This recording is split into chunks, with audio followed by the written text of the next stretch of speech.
कहानी के लेखक हैं जयदेव जावरिया। रात के 8 बज रहे थे। जनवरी का महीना था, जिसके कारण ज्यादातर लोग अपने घरों में रजाई ओढ़े हुए थे। मीनू भी अपने घर में बैठे हुए टीवी देख रही थी। मीनू की उम्र 26 वर्ष के आसपास थी। अभी मीनू आराम से टीवी पर सास बहू का नाटक देख रही थी।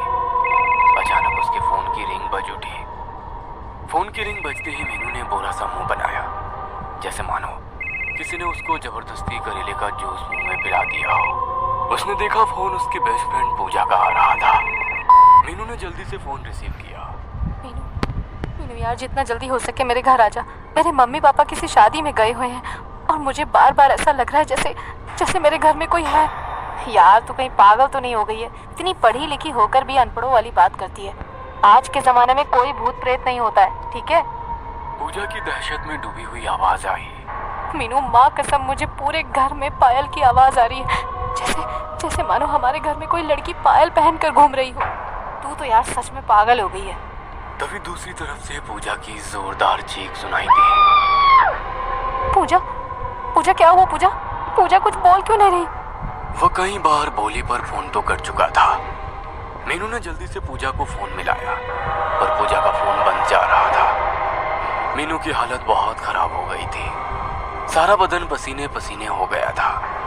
अब मीनू को पूजा की बहुत चिंता हो रही थी। उसने जल्दी से टीवी बंद किया और अपनी कार की चाबी ली और अभी दरवाजे के पास पहुंची ही थी कि तभी पीछे से आवाज आई।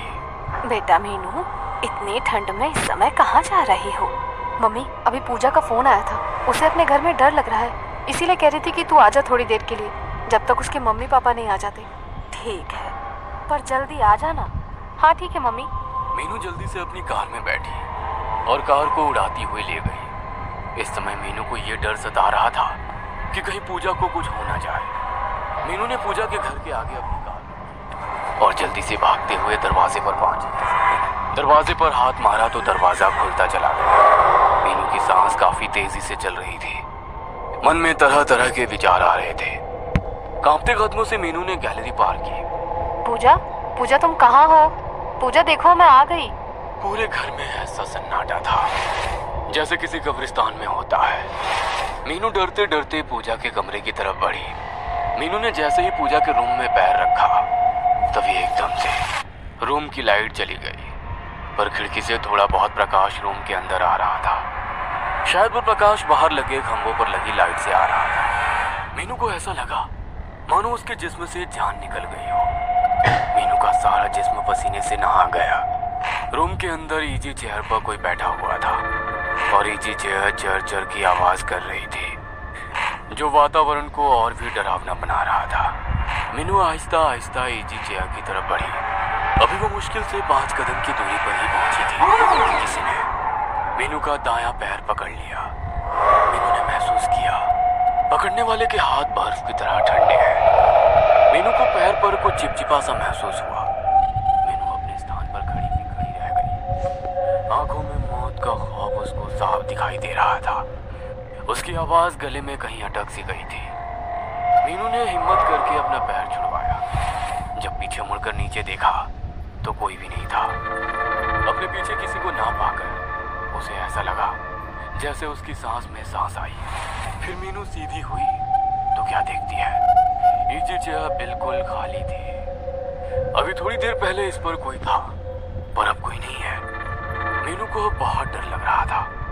उसने सोचा एक बार पूजा मिल जाए तो मैं इस मनहूस घर से निकल जाऊं। मीनू जल्दी से कमरे से बाहर निकलकर ड्राइंग रूम में आ गई। मीनू ने चारों तरफ देखा, पूरा ड्राइंग रूम खाली पड़ा है। यार क्या करूं? इसी सोच के साथ मीनू ने ड्राइंग रूम के बीचों बीच खड़ी होकर आवाज लगाई, पूजा। आवाज पूरे घर में गूंज उठी क्योंकि सारा घर खाली था। फिर अगले पल अचानक मेन डोर की बेल बज उठी। मीनू ने अपने फोन की टॉर्च ऑन की और मेन डोर की तरफ बढ़ी। डरते डरते मीनू मेन डोर के पास पहुंची और मेन डोर ओपन किया। तभी मीनू को ड्राइंग रूम से किसी लड़की के गुर्राने की आवाज सुनाई दी। मीनू ने फोन की टॉर्च ड्राइंग रूम की तरफ कर दी।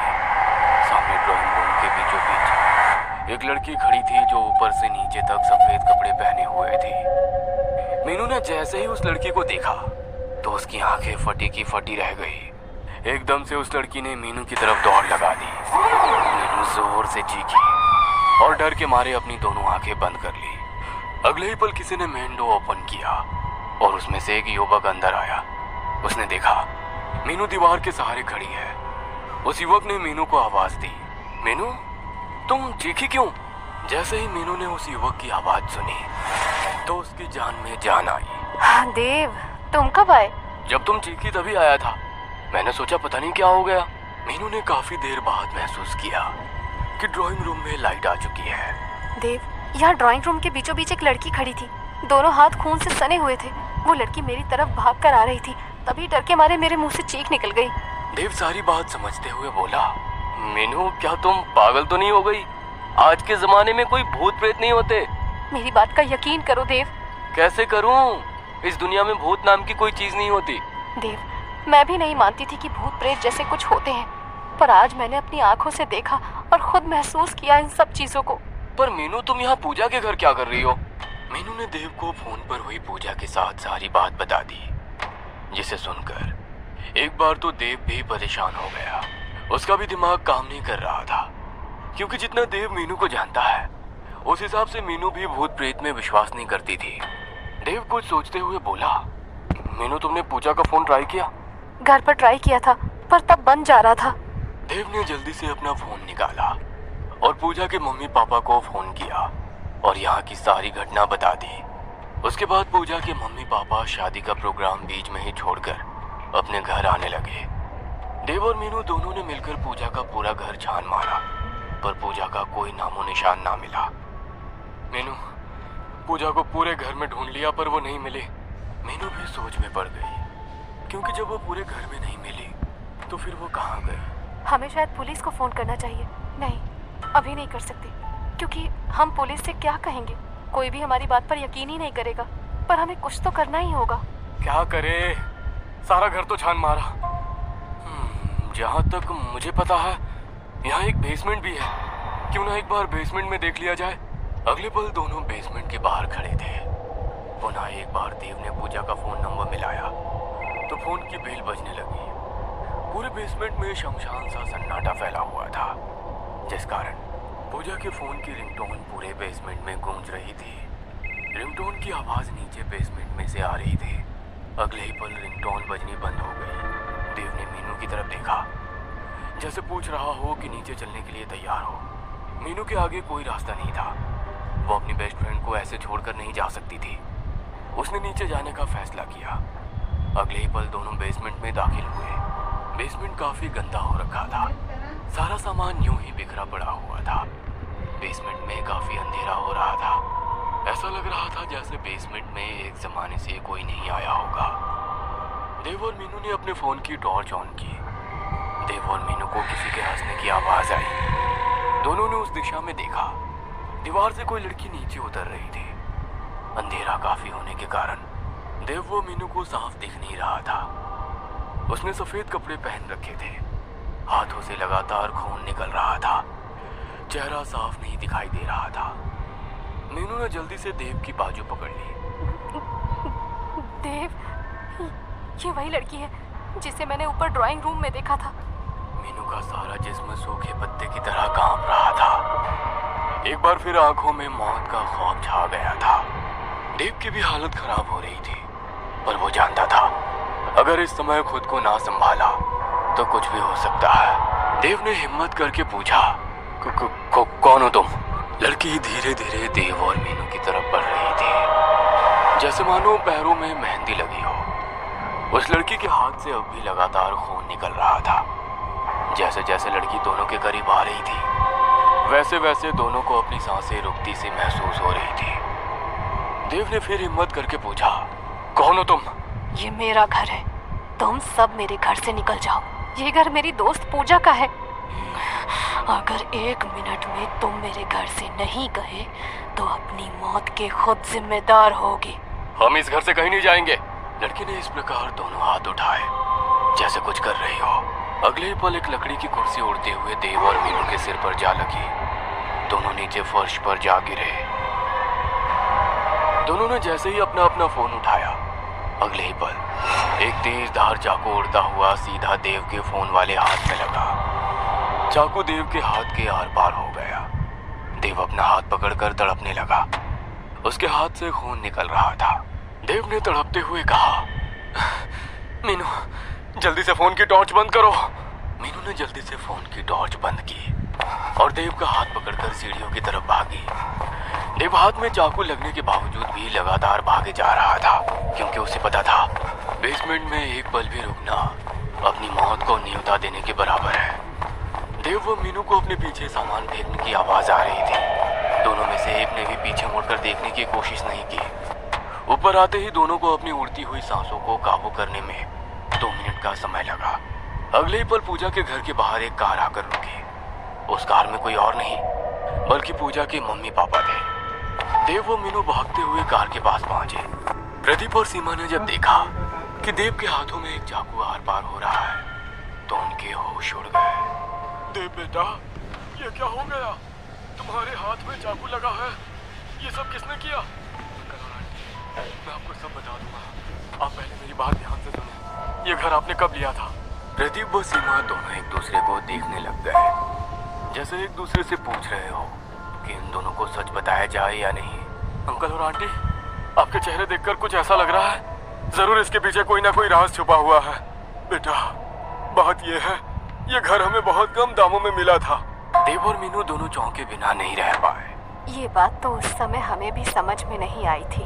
डीलर हमें इतना बड़ा घर इतना सस्ता क्यों दे रहा है? फिर तेरे अंकल ने डीलर से पूछा तो उसने बताया यहाँ का कोई भी व्यक्ति ये घर खरीदना नहीं चाहता, क्योंकि एक लड़की ने अपने परिवार के सभी लोगों को जान से मार दिया था। सबका गला काटा गया था। कहते हैं उस लड़की पर किसी भूत प्रेत का साया था। उसके बाद उस लड़की का क्या हुआ ये कोई नहीं जानता। बेटा, तुम तो जानते हो भूत प्रेत कुछ नहीं होते, ये सब आदमी का वहम होता है। उसके बाद से हम यहाँ रह रहे हैं। हमें यहाँ रहते रहते करीब 1 साल हो गया है। पर अंकल, आज उस लड़की को हम दोनों ने अपनी आंखों से देखा है। देव बेटा, इस विषय में बाद में बात करेंगे। पहले ये बताओ पूजा कहाँ है? अंकल जी, हमने सारा घर छान मारा पर हमें पूजा का कोई नामो निशान नहीं मिला। प्रदीप व सीमा दोनों इस समय बहुत परेशान नजर आ रहे थे। देव बेटा, तुम्हारी बात ठीक है, पर हम माँ बाप कैसे अपनी इकलौती लड़की को मौत के मुंह में छोड़ दें? अभी तुम ही कह रहे थे कि हमारे घर में एक लड़की है। शायद उसे अब लड़की कह देना सही नहीं है। अब ये साबित हो गया है कि वो उसी लड़की की आत्मा है जिसने अपने पूरे परिवार को जान से मार डाला था। देव बेटा, अगर ये वही घर है तो फिर वो मेरी पूजा को नहीं छोड़ेगी। मुझे मेरी बेटी को बचाना होगा। प्रदीप व सीमा दोनों अपने घर के अंदर घुस गए और दोनों जोर जोर से अपनी बेटी पूजा को आवाज देने लगे। पूजा, पूजा मेरी बेटी, तुम कहाँ हो? देव व मीनू बाहर ही खड़े थे। देव ने अपने हाथ से चाकू निकाल लिया था। देव, हमें भी अंकल आंटी जी के साथ रहना चाहिए। कहीं वो आत्मा अंकल और आंटी जी पर हमला ना कर दे। देव ने सहमति में सिर हिलाया। उसके बाद दोनों भी घर के अंदर थे।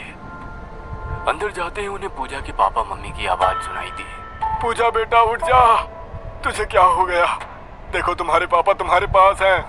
देव व मीनू भागकर पूजा के रूम में गए तो देखा पूजा अलमारी के बाहर नीचे फर्श पर पड़ी थी। पूजा के मम्मी पापा दोनों उसे होश में लाने की कोशिश कर रहे थे। देव व मीनू को थोड़ी राहत मिली। दोनों जल्दी से भागकर पूजा के पास गए। भगवान का बहुत बहुत शुक्र है जो पूजा हमें सही सलामत मिल गई।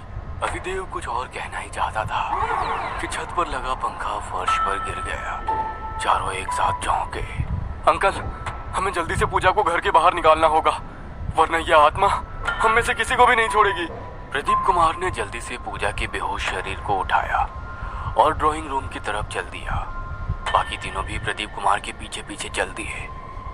अभी प्रदीप कुमार ड्राइंग रूम में दाखिल हुए ही थे कि पूरे ड्राइंग रूम में अंधेरा हो गया। प्रदीप कुमार अपनी जगह पर ही खड़े हो गए। पीछे से आ रहे देव व मीनू ने अपने फोन की टॉर्च ऑन करने की सोची तो अगले ही पल कुछ देर पहले वाला सीन याद आ गया। पर सीमा देवी ने अपना फोन निकाला और अपने पति की तरफ बढ़ गई। देव ने जैसे ही देखा पूजा की मम्मी टॉर्च ऑन करके ड्राइंग रूम की तरफ बढ़ रही है, वह जल्दी से पूजा की मम्मी की तरफ भागा। सीमा और प्रदीप के बीच 10 कदम का फासला रह गया था। तभी तीनों को मीनू की दर्दनाक चीख सुनाई दी। देव जल्दी से मीनू की तरफ भागा। मीनू नीचे फर्श पर घुटनों के बल बैठी हुई थी। देव ने फोन की टॉर्च ऑन की और मीनू को देखा तो उसके मुंह से एक चीख निकल गई, क्योंकि मीनू की ठीक कमर के बीचों बीच एक चाकू घुसा हुआ था। देव को समझने में देर नहीं लगी कि इस बार आत्मा किसी को भी नहीं छोड़ेगी। देव ने मीनू को उठाया और ड्राइंग रूम की तरफ बढ़ गया। पूजा के मम्मी पापा ड्राइंग रूम पार करके गैलरी में अभी पहुंचे ही थे कि सारी गैलरी में आग लग गई। प्रदीप ने पूजा को उठाया और गैलरी पार कर ली। उसके बाद सीमा भी पूजा के पास आ गई। दोनों माँ बेटी दरवाजे के पास थी। तभी प्रदीप कुमार बोले, पूजा की मम्मी, तुम यहाँ पूजा का ध्यान रखो, मैं देव की मदद करता हूँ मीनू को लाने में। प्रदीप कुमार जल्दी से मीनू के पास पहुंचे और देव की मदद करने लगे ताकि जल्दी से इस मनहूस घर से निकल सके। अभी तीनों ड्राइंग रूम पार करने वाले थे। सारी ड्राइंग रूम में खून ही खून पड़ा था, जबकि गैलरी में आग जलनी बंद हो गई थी। सारी ड्राइंग रूम में भयानक आवाजें गूंज रही थी, जो वातावरण को और भी खौफनाक बना रही थी। अगले ही पल तीनों के चेहरे का रंग एकदम सफेद पड़ गया, जैसे किसी जहरीले सांप ने काट लिया हो। देव बेटा, थोड़ा जल्दी करो। तीनों जल्दी जल्दी दरवाजे पर पहुंचे। प्रदीप कुमार ने देखा कि सीमा और पूजा दरवाजे पर नहीं थे। प्रदीप ने सोचा शायद दोनों माँ बेटी घर से बाहर निकल गई होंगी। फिर तीनों जल्दी से दरवाजे से बाहर निकल गए। तीनों की सांस में सांस आ गई थी। तीनों को ऐसा लग रहा था जैसे उन्हें दूसरा जीवन मिला हो। प्रदीप ने पूरे रोड पर नजर दौड़ाई। दूर दूर तक न चिड़ी का बच्चा दिखाई दे रहा था। प्रदीप जल्दी से घर के अंदर गए। ड्राइंग रूम के अंदर सीमा बेहोश सोफे पर पड़ी थी। पूजा दरवाजे के पास बेहोश पड़ी थी। उसने जल्दी से पूजा को घर से बाहर निकाला और दोबारा घर के अंदर घुस गया। ड्राइंग रूम के अंदर जाने के बाद सोफा से सीमा को उठाया और जल्दी से दरवाजे पर पहुंच गया। देव और मीनू दरवाजे के बाहर खड़े थे। अंकल जी, जल्दी से बाहर आ जाइए। प्रदीप ने जैसे ही दरवाजा खोलना चाहा, पर दरवाजा नहीं खोला। प्रदीप दरवाजे को पीटने लगे। मीनू और देव भी बाहर से दरवाजा खोलने की पूरी कोशिश कर रहे थे। देव, अभी तक दरवाजा ठीक था, एकदम से अचानक कैसे जाम हो गया ये, जो खुल ही नहीं पा रहा है। तभी गैलरी में एक लड़की की आवाज गूंजी, ये मेरा घर है, जो भी मेरे घर में आएगा वो सीधा ऊपर जाएगा। अगले ही पल सारे घर में आग लग गई। सारा घर होलिका की तरह जलने लगा। 1 महीने बाद पूजा ने अपना पुराना घर, जहां उसके मम्मी पापा की डेथ हुई थी, वो घर हमेशा हमेशा के लिए छोड़ दिया था। पूजा का बहुत बुरा हाल हो गया था। अब पूजा एक फ्लैट में रहती थी। पूजा के पापा का खुद का बिजनेस था, जिसे अब पूजा खुद देख रही थी। पूजा मम्मी पापा के डेथ के बाद पूजा लगभग 10 दिन तक मीनू के घर गई थी। पूजा ने काफी मना किया था, पर मीनू के मम्मी पापा नहीं माने, क्योंकि पूजा के मम्मी पापा के सिवा उसका कोई नहीं था। कुछ एक रिश्तेदार थे, सब आए और चले गए। पूजा के साथ मीनू और उसका परिवार था, जो पूजा के इस बुरे समय में उसके साथ थे। देव ने भी काफी हद तक पूजा की संभलने में मदद की थी। पूजा के मम्मी पापा के डेथ के अगले दिन ही पुलिस आई थी। देव ने सब कुछ बता दिया था। पुलिस ने देव का बयान दर्ज करके फाइल बंद कर दी थी। देव और मीनू पूजा से मिलने अक्सर उसके फ्लैट पर जाते थे, ताकि वो अपने मम्मी पापा के दुख से बाहर निकल सके। 10 मार्च को पूजा का जन्मदिन था। वह जन्मदिन बिल्कुल भी नहीं मनाना चाहती थी, क्योंकि उसके मम्मी पापा को गुजरे 1 महीना बीत गया था। मीनू के मम्मी और पापा ने पूजा का जन्मदिन मनाने की बात कही, जिससे पूजा टाल नहीं सकी। सब लोग इसलिए पूजा का जन्मदिन मनाना चाहते थे, ताकि पूजा को उसके मम्मी पापा की कमी महसूस ना हो। पूजा को कहीं ऐसा ना लगे कि वो इस दुनिया में अब अकेली है। रात के 8 बजे पूजा ने केक काटा और बारी बारी सबको थोड़ा थोड़ा केक खिलाया। केक काटते समय पूजा की आंखों में आंसू आ गए थे। शायद उसे अपनी मम्मी पापा की याद आ गई। 10 बजे तक सबने खूब नाच गाना किया।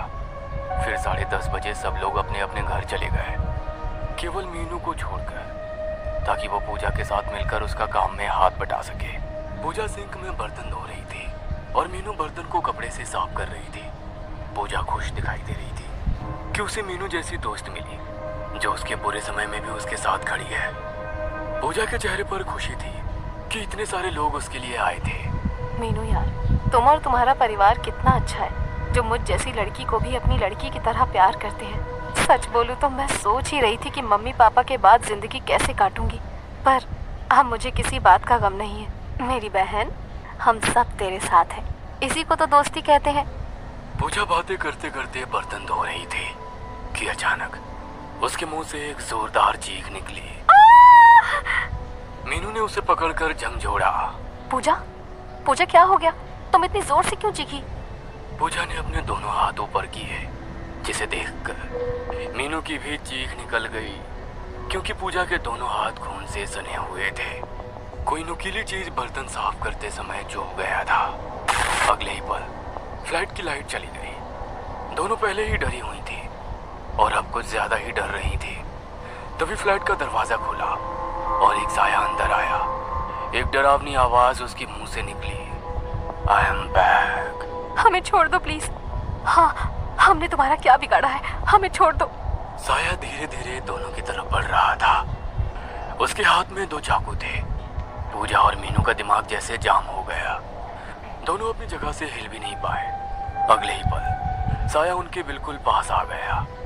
उसने दोनों चाकू से पूजा और मीनू के पेट पर घोंप दिया। दोनों के मुंह से खौफनाक चीख निकली और दोनों नीचे फर्श पर गिर गई।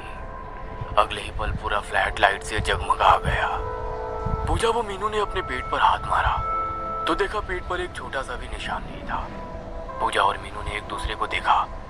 जीवित देख दोनों की सांस में सांस आई। अगले ही पल फ्लैट में एक आवाज गूंजी, हाँ, तो दोनों को कैसा लगा डर? पूजा और मीनू ने जब देखा तो आंखें फटी। सामने देव खड़ा था। क्या तुम्हें आता है ये सब करना? मुझे सब पता चल गया। तुमने कैसे अपनी मम्मी पापा को मारा। पूजा, पहले तुमने मीनू को फोन किया, उसके बाद तुमने मुझे यकीन दिलाया कि आत्मा सच में होती है, और सच में मुझे यकीन भी हो गया। तुमने अपनी मम्मी पापा को ऐसे मारा जैसे मानो किसी आत्मा ने उन्हें मारा हो। तुमने मुझे इस बात का गवाह बनाया ताकि मैं पुलिस को बता सकूं कि ये सब किसी आत्मा ने किया है। मुझे बस ये बात जाननी है कि तुमने क्यों अपने सगे माँ बाप को मारा। पूजा बोलो।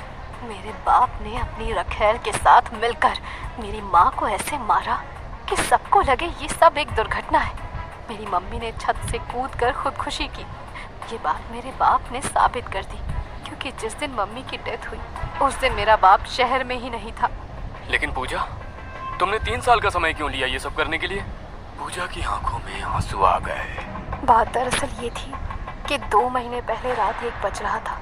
मेरा बाप और वो रखेल दोनों आपस में बात कर रहे थे। मैं किचन में पानी पीने गई थी। आते समय वो दोनों आपस में बातें कर रहे थे कि उन्होंने मेरी मम्मी को कैसे छत से धक्का दिया।